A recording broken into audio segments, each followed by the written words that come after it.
एक भक्तमाल में एक कथा आती है धन्ना जाट की। धन्ना जी छोटे से थे महाराज, और उनके घर में रोज पूजा पाठ होते थे। उनके माता पिता बहुत अच्छे से ठाकुर जी की पूजा करते थे। एक बार 4 महीने का चौमासा गांव में संत आए और ठाकुर जी के मंदिर में 4 महीने का चातुर्मास रखा, सत्संग का कार्यक्रम 4 महीने का रखा। धन्ना जी के घर के सामने ठाकुर जी का मंदिर था, और धन्ना जी वो संत जैसे ही धन्ना जी के गांव में आए और आते ही ठाकुर जी के मंदिर में पूजन प्रारंभ किया। और संत महात्मा सुबह जल्दी उठते थे और 5 बजे ठाकुर जी की पूजा करते थे, तो वो आरती गाते थे टंकोरा बजाकर। धन्ना जी की आंख खुल जाती थी 5 बजे, जिस समय भगवान की मंगला आरती होती थी। धन्ना जी उठ जाते थे और हाथ मुंह धोकर स्नान करके मंदिर में जाते थे, और उस मंगला आरती में धीरे धीरे वो जाने लगे।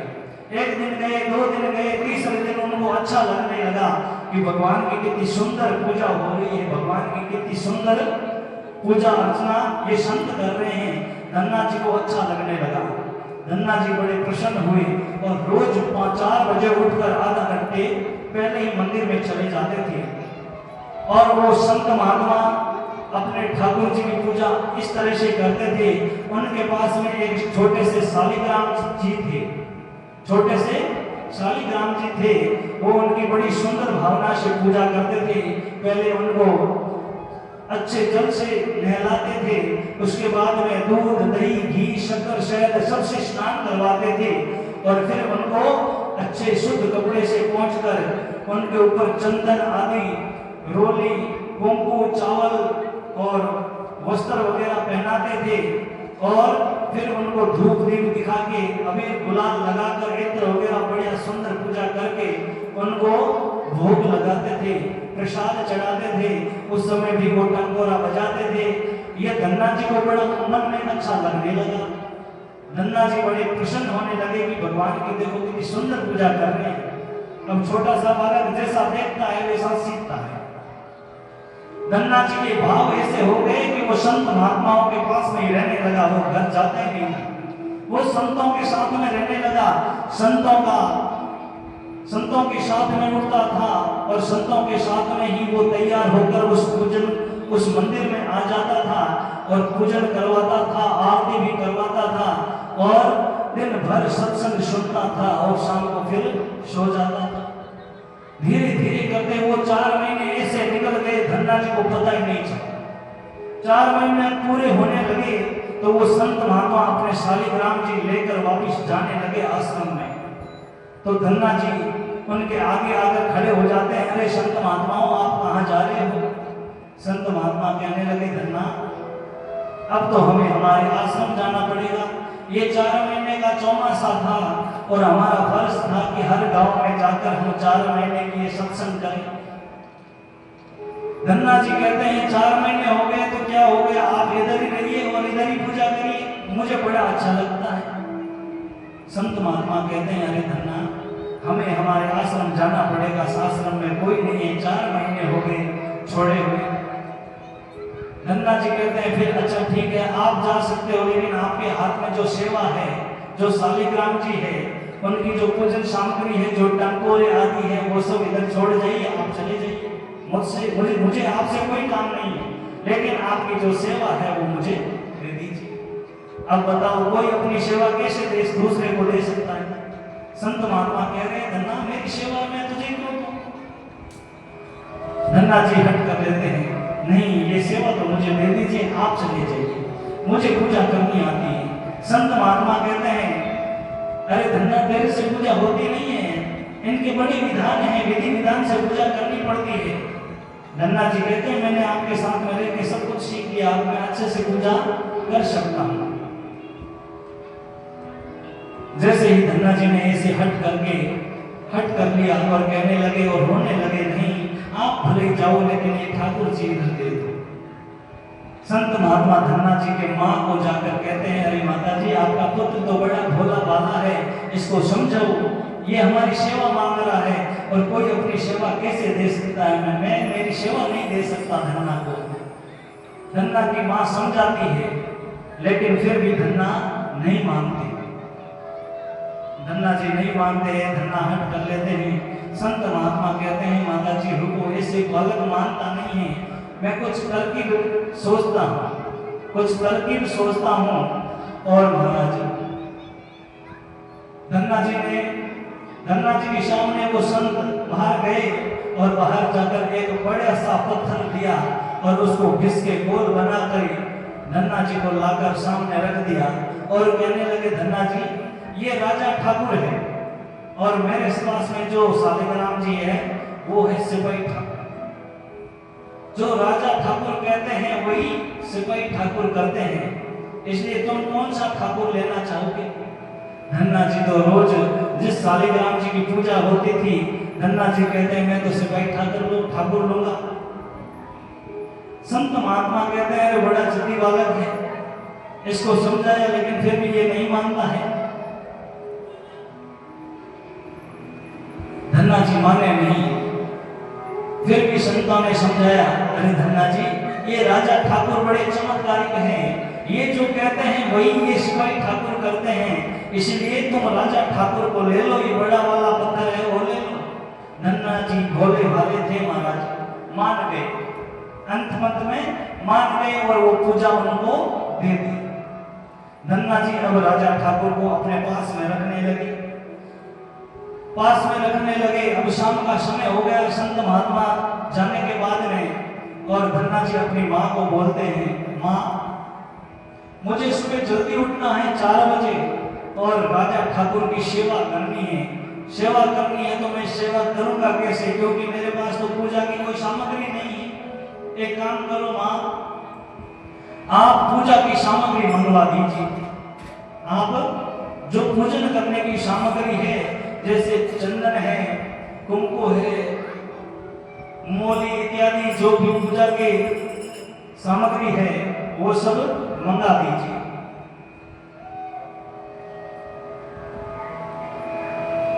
अब माता जी ने कहा अरे धन्ना अब तो शाम हो गई है, सारा बाजार बंद हो गया होगा, मैं सामग्री कल मंगवा दूंगी।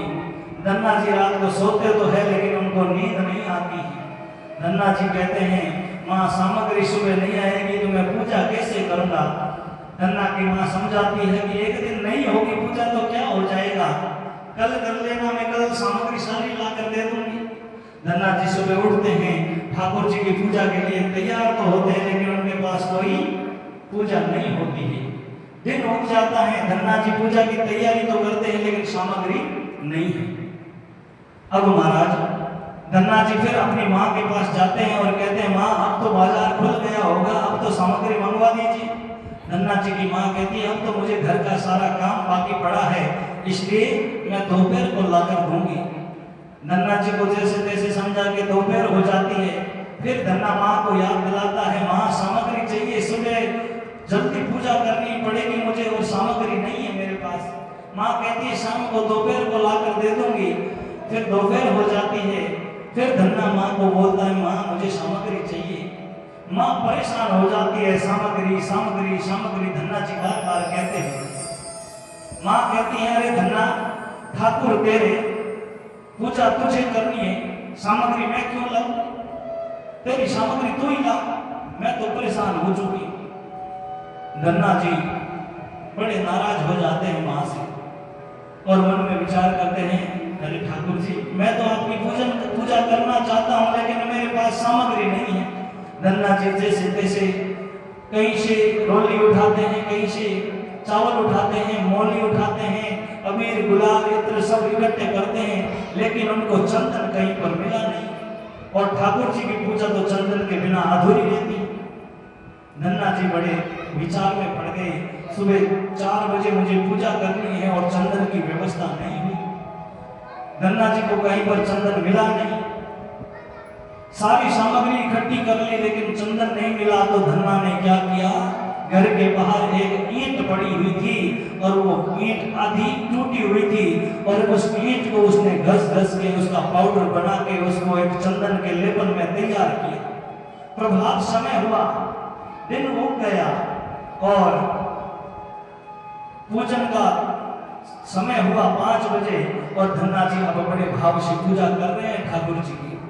सर्वप्रथम उसको जल से नहलाया, दूध से, दही से, घी से, शहद से, शक्कर से, फिर उनको पोंछा गया, फिर उनको वस्त्र चढ़ाए गए, फिर उनको तिलक किया गया, फिर उनको जनेऊ पहनाई गई, फिर उनको चंदन का लेपन किया गया, फिर अक्षत चावल आदि चढ़ाई, पुष्पमाला चढ़ाई, धूप दीप दिखाए और अपने हाथ को धोकर घर में जो प्रसाद बना था, जो प्रसाद बना था, उस प्रसाद को लाकर ठाकुर जी के सामने रखते हैं और पर्दा लगा देते हैं और घंटी बजाते हैं और पर्दा हटाकर देखते हैं और वो प्रसाद वैसे ही पड़ा रहता है। धन्ना जी के मन में बड़ा सुंदर भाव था कि घर में जो भोजन बना है वो ठाकुर जी ग्रहण करें, लेकिन धन्ना जी बार बार पर्दा हटाते हैं और प्रसाद वैसे का वैसा पड़ा रहता है। तो वो कहते हैं ठाकुर जी आप प्रसाद खाते नहीं हो, मैं आपको चढ़ाता हूँ फिर भी आप खाते नहीं हो। एक दिन पूजा की, दूसरे दिन भी प्रसाद नहीं खाया भगवान ने, तीसरे दिन भी नहीं खाया, चौथे दिन भी नहीं खाया, 5वें दिन धन्ना जी ने हट कर लिया।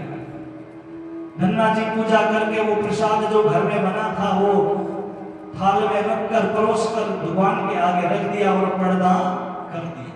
देखो धन्ना जी के भाव देखो, जैसे कर्माबाई का भाव था, जैसे कर्माबाई का भाव था कि मंदिर में पूजा करनी है, भगवान को प्रसाद चढ़ाना है। पंडित जी थे, पढ़े हुए लिखे हुए थे, गांव में पहले हर कोई पढ़ा लिखा हुआ नहीं था। जो मंदिर में पूजा करते थे वो पंडित जी थोड़े पढ़े लिखे थे और गांव के लोग विदेश जाने वाले थे, तो उनके साथ में कोई पढ़ा लिखा हुआ चाहिए। तो पंडित जी को पूछा गया कि पंडित जी आप मेरे साथ में चलोगे? तो पंडित जी कह रहे हैं कि मैं साथ में तो चलूंगा, लेकिन मेरे मंदिर में भगवान को भोग कौन लगाएगा? मंदिर में भोग लगना जरूरी है। तो कर्माबाई कहती है इसकी चिंता आप मत करो, मंदिर में जो भगवान की पूजा है, जो भगवान को भोजन चढ़ाना है वो मैं कर लूंगी। कर्माबाई भोली भाली थी, उनको पता नहीं है कि भगवान वास्तव में भोजन करते हैं या फिर ऐसे ही चढ़ाया जाता है। पंडित जी कर्माबाई को मंदिर सौंप कर चले जाते हैं और कर्माबाई अब पूजन कर रही है और भगवान को भोग लगाने का समय आया और घर में जो खिचड़ा बना हुआ था वो खिचड़ा भगवान के सामने रखा, लेकिन भगवान नहीं खा रहे हैं, भगवान नहीं खा रहे हैं। कर्माबाई भगवान के सामने हाथ जोड़कर बैठ गई और कह रही है प्रभु अगर आप भोजन नहीं करोगे तो पंडित जी मुझे सब कुछ सुनाएंगे, इसलिए आप इस भोजन को ग्रहण करिए। मैं तो घर से भाव से बना कर लेकर आई हूँ, मैं वैसे तो नहीं लेकर जाऊंगी। भगवान के सामने रख दिया और वो भगवान के सामने हाथ जोड़कर आंखें बंद कर बैठ गए।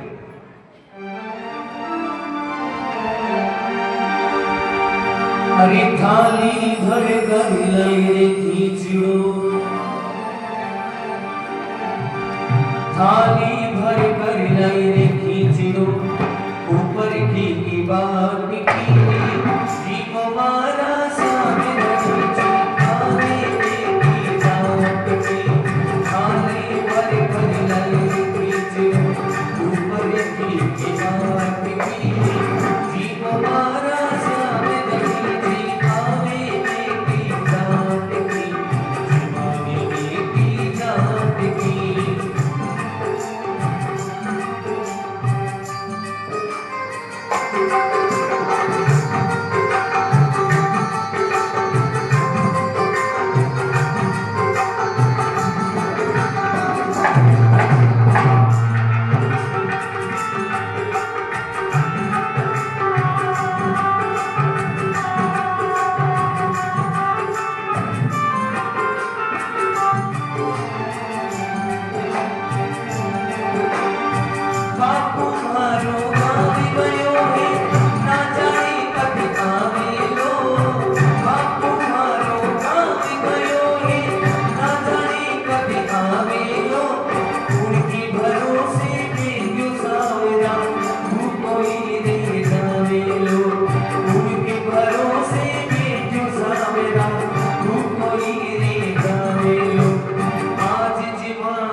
कर्माबाई ने खींचो भगवान के आगे जो ही लाल रखियो महाराज भगवान भावरा भूखा हुआ करे 56 भोग में भगवान रो विशेष प्रसाद है वो है खींचड़ो। तो महाराज कर्माबाई ने अपने घर का बना हुआ प्रसाद खींचड़ा जैसे ही भगवान के सामने लाकर रखा भगवान ने चटकारे ले लेकर के उस प्रसाद को खाया महाराज बड़े भाव से। क्योंकि हमारी मारवाड़ी में कहावत है कि भोड़ा रो भगवान भोड़ा रो भगवान। तो कर्माबाई भोड़ी ही महाराज और मेरे हाथ रो लायो प्रसाद मेरे मन में वो भाव हो कि भगवान वास्तव में जी भी हमारे हाथों प्रसाद और वास्तव में ही भगवान ने उनके प्रसाद को स्वीकार किया। तो धन्ना जी ने भी वो प्रसाद अपने घर का बना हुआ रखा था। धन्ना जी 5-7 दिन तक तो प्रसाद रखते थे वापिस घर में रख देते थे। एक दिन धन्ना जी ने जिद कर लिया धन्ना जी ने हट कर लिया कि प्रभु मैंने आपके सामने प्रसाद रखता हूँ और आप उसको झूठा छोड़ देते हो। मैं तो मेरे घर में थोड़ा सा एक निवाला भी झूठा छोड़ देता था तो मेरी माँ मुझे मारती थी और आप मेरे घर का प्रसाद छोड़ रहे हो। जो मेरी माँ मेरे साथ करती थी वो आपके साथ करना चाहिए या नहीं करना चाहिए ये संतों ने बताया नहीं मुझे। जो मेरी माँ मुझे मारती है वो व्यवहार आपके साथ करना चाहिए या नहीं चाहिए ये संतों ने बताया नहीं मुझे। ये पूछना बाकी रहेगा अगली बार जब संत आएंगे तब उनको मैं पूछ लूंगा। धन्ना जी प्रसाद रख देते हैं पर्दा आगे दे देते हैं इंतजार करते हैं लेकिन फिर पर्दा हटाकर देखते हैं तो प्रसाद वैसे का वैसा पड़ा रहता है। धन्ना जी ने जिद कर दिया पर्दा आगे लगा दिया और खुद आगे सो गए भगवान के कि भगवान जब तक आप आज के इस प्रसाद को आप नहीं जब तक खाओगे तब तक मैं भी भोजन नहीं करूंगा। ये धन्ना जी के भाव छोटा सा धन्ना छोटा सा भगवान के सामने हट करके बैठा है प्रभु आप जब तक इस प्रसाद को खाओगे नहीं तब तक मैं भी नहीं खाऊंगा। धन्ना जी पीठ पीछे भगवान को करके सो जाते हैं आगे लेट जाते हैं। थोड़ी देर में उठकर देखते हैं पर्दा हटाते हैं देखते हैं प्रसाद वैसे ही पड़ा है। धन्ना जी फिर पर्दा लगा देते हैं फिर लेट जाते हैं। शाम का समय हो जाता है सुबह से शाम हो जाती है महाराज पूजन का समय होता है आरती का समय होता है लेकिन धन्ना जी जिद करके बैठे हैं। उन्होंने ये अभियान चलाया कि जब तक प्रभु आप भोजन नहीं करोगे तब तक मैं यहाँ से जाऊंगा नहीं और भोजन भी नहीं करूंगा। शाम का समय हो जाता है भगवान के धूप दिया की समय होता है आरती का समय होता है। उस समय धन्ना जी लेटे रहते हैं धन्ना जी की थोड़ी सी आंख लग जाती है उस समय प्रभु आते हैं और उस पर्दे के पीछे जितने धन्ना जी थे वैसे भगवान ने बाल गोपाल रूप धारण करके उस पर्दे के पीछे जोर जोर से चटकारे लेने की आवाज सुनाई दी। धन्ना जी जैसे जोरदार अंगुली चाट चाट करके जो भोजन करता है वैसी आवाज आने लगी। धन्ना जी विचार करने लगे आज तक ऐसी आवाज नहीं आई ये चटकारे ले लेके इतना जोर जोर से कौन भोजन कर रहा है ये भोजन कौन खा रहा है। धन्ना जी उठ के देखते हैं पर्दा हटाते हैं तो पर्दे के पीछे साक्षात जगन्नाथ बाल गोपाल भोजन कर रहे हैं। बाल गोपाल के हाथों दोनों हाथ भोजन से भरे हैं मक्खन से भरे हैं उनका मुख आधा भरा हुआ है और वो जोरदार जीव रहे हैं महाराज। धन्ना जी कह रहे हैं प्रभु आपने आने में बहुत देरी कर दी ये भोजन ठंडा हो गया होगा। भगवान तो बड़े भाव से उस भोजन को पा रहे हैं महाराज। धन्ना जी पूछ रहे हैं हे प्रभु आपको आने में इतना समय क्यों लगा मैं तो कब से आपका इंतजार कर रहा हूं प्रभु। धन्य है धन्ना जी जो साधारण पत्थर से भगवान को प्रकट करती है। जो संत महात्मा असली जो शालिग्राम पत्थर होता है उसकी पूजन करते हैं फिर भी भगवान प्रकट नहीं हुए। धन्ना जी की भक्ति है ये महाराज साधारण से पत्थर में से बाल गोपाल को प्रकट कर दिया। धन्ना जी की और बाल गोपाल भगवान कृष्ण की आपस में बातें होती है। भगवान बड़े भाव से भोजन करते हैं और फिर अंतर ध्यान हो जाते हैं। धन्ना जी कहते हैं प्रभु जब मैं भोजन लेकर आऊं तब आकर भोजन डाल लेना, नहीं तो जो मेरी माँ मेरे साथ करती है, जो मार मुझे मारती है, वैसे मैं आपके साथ में व्यवहार करना शुरू कर दूंगा। लेकिन संतों ने बताया नहीं। प्रभु कहते हैं जिस समय मेरा भोजन का समय हो जाएगा धन्ना मैं आ जाऊंगा। और इस प्रकार से बाल गोपाल भगवान और धन्ना जी की आपस में मित्रता हो जाती है। दूसरे दिन सुबह पूजन का समय होता है। भगवान को जैसे ही टंकोरा बजा के भोग लगाने का मंत्र बोला जाता है, उस समय वापस बाल गोपाल आते हैं और उस भोजन को बड़े भाव से पाते हैं। धीरे धीरे धन्ना जी और भगवान की भक्ति बढ़ती जाती है, मित्रता बढ़ती जाती है। अब धन्ना जी थोड़े से बड़े हुए। जब धन्ना थोड़े बड़े हुए तो धन्ना के माता पिता ने धन्ना को गाय चराने के लिए भेजते कि धन्ना घर में बैठा है, इससे अच्छा है कि तू जा और गायों को चरा के आ। धन्ना जी बड़े राजी होते हैं और अपने ठाकुर जी को अपने जेब में डालते हैं ऊपर की, और गायों को लेकर जंगल में जाते हैं, खेतों में जाते हैं और गायों को चराते हैं। और जैसे ही गायों को छोड़ते हैं और आप खुद पेड़ के नीचे जाकर बैठते हैं और ठाकुर जी को निकालते हैं, जैसे ही ठाकुर जी प्रकट हो जाते हैं। अब खेतों में ठाकुर जी के साथ में धन्ना जी और ठाकुर जी दोनों आपस में खेल रहे हैं। दिन भर खेलते हैं, शाम को ठाकुर जी को वापस जेब में डालते हैं, ठाकुर जी अंतर ध्यान हो जाते हैं और धन्ना जी अपनी गायों को वापस घर लेकर आ जाते हैं। ऐसे कुछ दिन तक चलता रहा। एक दिन धन्ना जी ठाकुर जी से खेतों में बातें कर रहे थे। ठाकुर जी ने कहा, धन्ना तू मेरी बड़ी अच्छी सेवा करता है, रोज पूजन करता है, 4 बजे उठता है, मुझे नहलाता है, मेरी सेवा करता है, मेरे को भोग लगाता है। मेरी भी इच्छा हो रही कि मैं भी तेरी कुछ सेवा करूं। कौन कह रहे हैं? बाल गोपाल भगवान कृष्ण कह रहे हैं, धन्ना मेरी भी इच्छा हो रही कि मैं भी तेरी सेवा करूं। धन्ना कहता है, प्रभु आप तो जगन्नाथ हैं, आप भला मेरी क्या सेवा करोगे? आप तो प्रभु हो, मेरा फर्ज बनता है, मैं आपका भक्त हूँ, इसलिए मैं आपकी भक्ति करता हूँ, मेरा फर्ज है कि मैं आपकी सेवा करूँ। आप मेरी क्या सेवा करोगे? भगवान कहते हैं, धन्ना कुछ भी, कोई भी ऐसा काम बता जिससे मैं सेवा करूं। धन्ना जी कहते हैं, मेरा ऐसा कोई काम नहीं है जो आप करें। भगवान कहते हैं, तो मेरी इच्छा हो रही है कि मैं तेरी कुछ मदद करूं, तेरी कुछ सेवा करूं। धन्ना जी कहते हैं, अच्छा क्या करोगे? भगवान कहते हैं, जो तू बोलेगा वो सेवा करूंगा।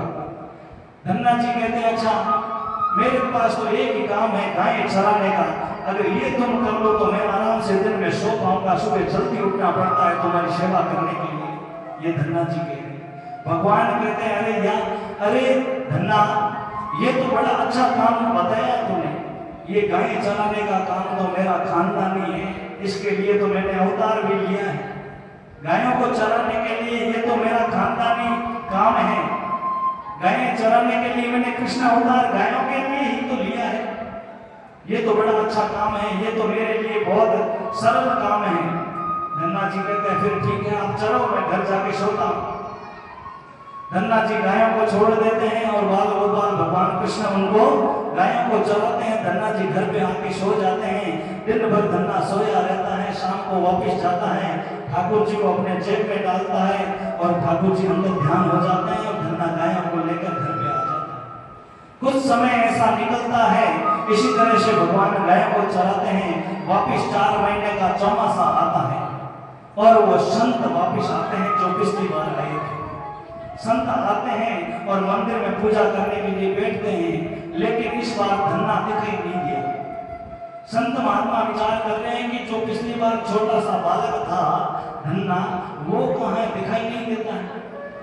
संत महात्मा धन्ना की माँ को पूछते हैं, संत महात्मा धन्ना जी की माँ को पूछते हैं कि अरे धन्ना जी को माँ को पूछते हैं कि तुम्हारा पुत्र जो धन्ना था वो कहाँ पर है? तो धन्ना की माँ कहती है, वो तो अंदर सोया है। वो महात्मा जी पूछते हैं कि धन्ना जी को बुलाओ। धन्ना जी को बुलाया जाता है। धन्ना जी को पूछते हैं, अरे धन्ना कैसी चल रही है तेरी लाइफ, तेरा जीवन कैसा चल रहा है? धन्ना जी कहते हैं, मेरा तो जीवन अच्छा चल रहा है। महात्मा जी कहते हैं, वो तुम्हें जो राजा ठाकुर दिए थे वो कहाँ पर है? धन्ना जी कहते हैं, वो तो गाय चराने के लिए गए हैं। संत महात्मा को अचंभा होने लगा, अरे ये छोटा सा बालक इतनी बड़ी बड़ी बातें कैसे कर रहा है। फिर सोचा उन्होंने कि ये तो ऐसे ही भोली भाली बातें करता है। कहते हैं जो मैंने जो पत्थर दिया था, जो राजा ठाकुर दिए थे, वो कहां पर है। धन्ना जी कहते हैं वो खेतों में गए, गायें चरा रहे हैं। संत महात्मा धन्ना जी की माँ को पूछते हैं कि ये तुम्हारा पुत्र क्या बोला है, ये ऐसी कैसी बातें कर रहे हैं। धन्ना जी की माँ कहती है ये पता नहीं, सुबह जाता है गायों को खेतों में छोड़ता है और शाम को जाता है वापस लेके आ जाता है, दिन भर घर में सोया रहता है। एक भी गाय इधर उधर नहीं जाती है, सब गायों का ध्यान अच्छे से रखता है, लेकिन दिन भर सोया रहता है। कहते हैं मेरे ठाकुर गायें चराते हैं, लेकिन हमें कोई चिंता नहीं है। धन्ना बड़ी अच्छे से सेवा करता है, लेकर जाता है, शाम को लेकर आता है। धन्ना जी को संत महात्मा अपने पास बिठाते हैं और पूछते हैं धन्ना जो ठाकुर है वो खेतों में कैसे छोड़ के आता है धोन को। तो धन्ना जी कहते हैं वो गायें चराने का काम करते हैं, मुझे कहते हैं आप घर पे आराम करो, मैं गायें चराता और शाम को लेने के लिए वापस आ जाना, तो मैं वैसे करता हूँ। संत महात्मा विचार कर रहे हैं इतना छोटा सा बालक इतनी बड़ी बड़ी बातें कैसे कर सकता है। ये बातें एक आधी झूठ हो सकती है, लेकिन सारी बातें झूठ नहीं है। संत महात्मा कहते हैं चलो तुम्हारे ठाकुर कहाँ है, दिखाओ तो सही, गायें चरा रहे हैं, कैसे चरा रहे हैं, कौन है, क्या है, बताओ। धन्ना जी संत महात्मा को पकड़कर लेकर जाते हैं और खेतों में जाकर संत महात्मा पूछते हैं धन्ना गायें तो तेरी चल रही है, लेकिन ठाकुर कहाँ है, कौन चला रहा है। धन्ना जी कह रहे हैं वो देखो जो गोरी गाय है उनके पीछे वो ठाकुर जी दौड़ रहे हैं, गायों को घेर रहे हैं, चला रहे हैं। संत महात्मा कह रहे हैं मुझे तो कहीं दिखाई नहीं दे रहे। धन्ना जी कहें आपको नहीं दिखाते, मुझे तो ये दिखाई दे रही है, देखो कितने अच्छे से छोटी छोटी पैरों में पायल और हाथ में बंसुरी और माथे में मोर मुकुट धारण किए हुए कैसे दौड़ रहे हैं, आपको नहीं दिखाई दे रहे। संत महात्मा कह रहे नहीं मुझे तो नहीं दिखाई दे रहे। भगवान के पास जाते हैं धन्ना जी और जाकर कहते हैं अरे ठाकुर जी मेरे गुरु जी आए हैं, चलो उनके पास उनको दर्शन दो। ठाकुर जी कहते हैं अरे धन्ना मैं तो तेरे लिए आया हूँ, तुझे दर्शन देने के लिए, मैं उन गुरु जी के पास नहीं जाता, हर किसी को नहीं दिखता। धन्ना जी कहते हैं अरे प्रभु आप तो ये मुझे दुविधा में डाल रहे हो, वो सब कह रहे हैं ये तो झूठ बोल रहा है, अगर आपने उनको दर्शन नहीं दिए तो वो सब मुझे खरा खोटा बोलेंगे, वो मानेंगे नहीं। भगवान कहते हैं देखो माने या ना माने मैं तुम्हें ही दिखूंगा, उनको नहीं दिखूंगा। धन्ना जी रोने लग जाते हैं प्रभु आपको और मुझे मिलाने वाले ये गुरु ही तो है, इसलिए आप इनको भी दर्शन दीजिए। भगवान कहते हैं अरे धन्ना ये तुम्हारे गुरु जी है, इन्होंने हमको मिलाया है, फिर तो चलो उनको दर्शन देते हैं। भगवान ठाकुर जी और धन्ना जी आते हैं गुरुदेव के पास और गुरुदेव को मोर मुकुटधारी बंसी वाले ने दर्शन दिए। बोले मोर मुकुट बंसी वाले की। गुरु जी को भी दर्शन हो गए धन्ना जी के माध्यम से और कहते हैं वारे धन्ना मैं तो साधारण पत्थर से ठाकुर को प्रकट नहीं कर पाया, तूने साधारण से पत्थर से भगवान को चंदन लगा लगा करके इस मोर मुकुटधारी को प्रसन्न कर लिया, प्रकट कर लिया और अपना सखा भी बना लिया। वारे धन्ना तेरी भक्ति अमर रही और गुरुदेव का आशीर्वाद मिलता है तो उनकी भक्ति अमर रहती है और इतिहास के पन्नों पर धन्ना जी की भक्ति का भाव लिखा जाता है। जहां पर भक्त माल की कथा होती है सर्वप्रथम धन्ना जी की कथा आगे आती है। बोलिए भक्त वत्सल भगवान की।